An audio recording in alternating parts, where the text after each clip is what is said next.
Pagi semuanya, bagaimana kabar mahasiswa Ibu Miss semuanya? Semoga dalam keadaan sehat ya. Kita lanjut pada video berikutnya. Sebelumnya kita sudah membahas secara general apa itu puisi. Pada video ini kita akan membahas elemen dari puisi tersebut. Are you ready? Say yes. Oke, kita mulai ya. Elemen dari puisi itu ada stanza, ada rhyme, ada rhythm, ada alliterations, ada diction dan many more ya, dan banyak lagi yang lainnya. Kita sekarang fokus dulu ke stanza, rhythm, and rhyme. Oke, itu stanza ya. Stanza. Kalau misalnya dalam prose kita mengenal adanya paragraf, ya, dalam puisi kita mengenal adanya stanza. Berarti stanza ini sama dengan paragraf dalam prosa. Jangan sampai mahasiswa nantinya mengatakan puisi ini terdiri dari 3 paragraf. Itu salah ya. Tapi seharusnya puisi ini terdapat 3 stanza. Berarti stanza itu apa? Ya, stanza itu adalah similarity unit or group ya. Misalnya dalam puisi itu terdapat beberapa line ya. Line. Terus dalam satu line itu kumpulan beberapa line ini membentuk satu stanza. Ya, satu stanza. Jadi jadi kalau kita lihat dalam puisi itu, jika ada jarak antara satu dengan yang lain, itu berarti beda stanzanya. Itu cirinya. Jadi stanza itu sama dengan seperti paragraf dalam prosa, dalam puisi namanya adalah stanza. Jadi kalau kita lihat ada perbedaan jarak antara satu dengan lain, berarti itu stanza 1 dan ini stanza 2. Stanza itu terdiri dari beberapa line. Line ini adalah dalam satu kalimat itu namanya line. Jangan bilang satu kalimat tapi satu line. Oke? Baik, selanjutnya kita lanjut. Ini nih contohnya, stanzanya. Jika kita lihat di sini, ini adalah I heard a fly buzzy when I died. Ini satu line. Satu line ya. Nah, ini line keduanya, ini line ketiga, ini line keempat. Jika kita lihat dari satu line ini ke line ini terdapat jarak. Berarti inilah satu stanza, ini stanza berikutnya. Ya.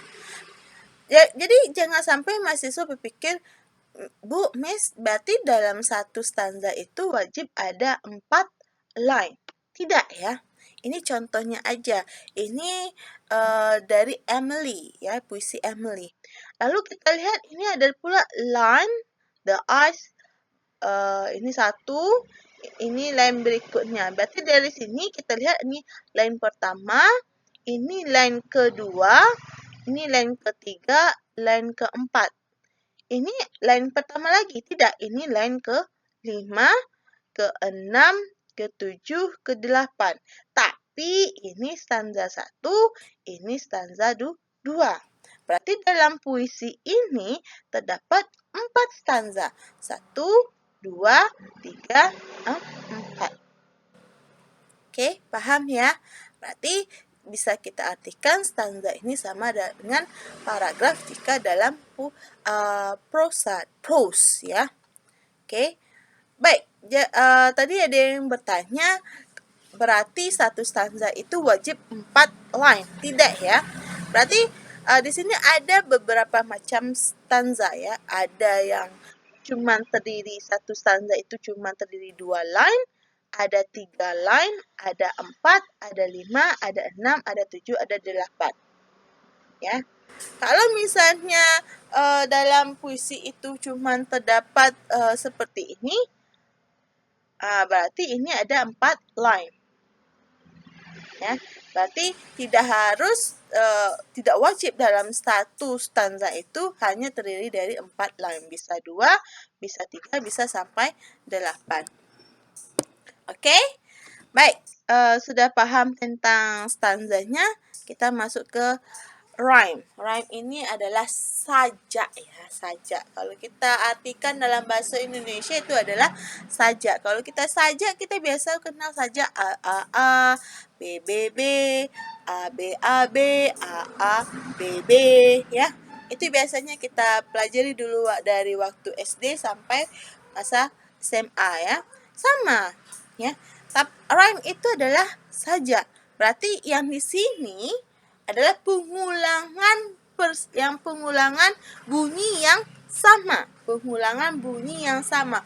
Bukan pengulangan kata yang sama, tapi pengulangan bunyinya yang sama.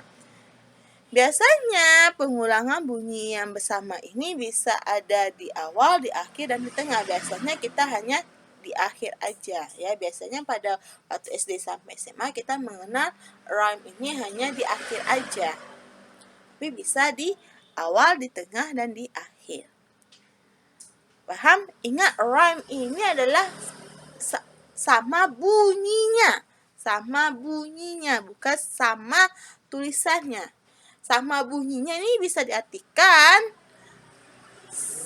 beda tulisannya, beda meaningnya, tapi bunyinya sama. Ini contohnya. Pada sini ada 3 jenis ya. Contoh ibu ini. Kalau kita lihat ini beda tulisannya. Beda juga artinya, tapi bunyinya sama. Oke, paham ya? Berarti jangan sampai kita lihat, oh ini tulisannya sama. Itu jangan lagi ya, tapi kita melihat bunyinya yang sama. Oke, kita masuk ke rhythm. Kalau rhythm ini apa pula ya? Kalau rhyme itu adalah sajak, kalau rhythm ini adalah irama. Apa maksudnya irama ini ya?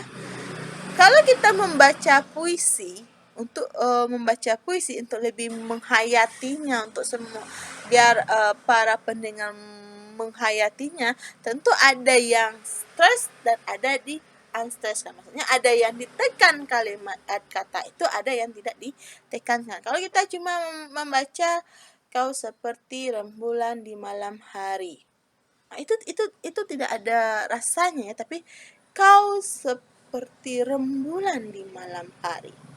Ada kata yang ditekankan, ada kata yang tidak ditekankan, ada di unstresskan, ada di unstresskan. Berarti rhythm itu berhubungan dengan irama. Coba kita lihat contoh ibu ini. Oke, kalau yang di strip ini adalah yang ditekankan, yang di sini itu tidak ditekankan. Kalau kita baca contohnya yang pertama ini, rain, go away. Rain, go away. Come again another day. Nggak ada rasanya ya. Tapi kalau kita rain, go away. Come again another day. Itu yang lebih mantapnya. Jadi kalau orang puisi yang lebih, kalau jika mahasiswa nanti lomba itu ada kata yang ditekankan, Kak, supaya kita bisa menghayati meaningnya ya. Nah, itu yang rhythm. Jadi rhythm ini berhubungan dengan irama.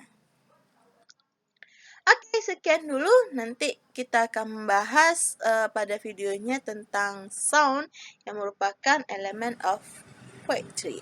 Sekian dulu. Bye-bye.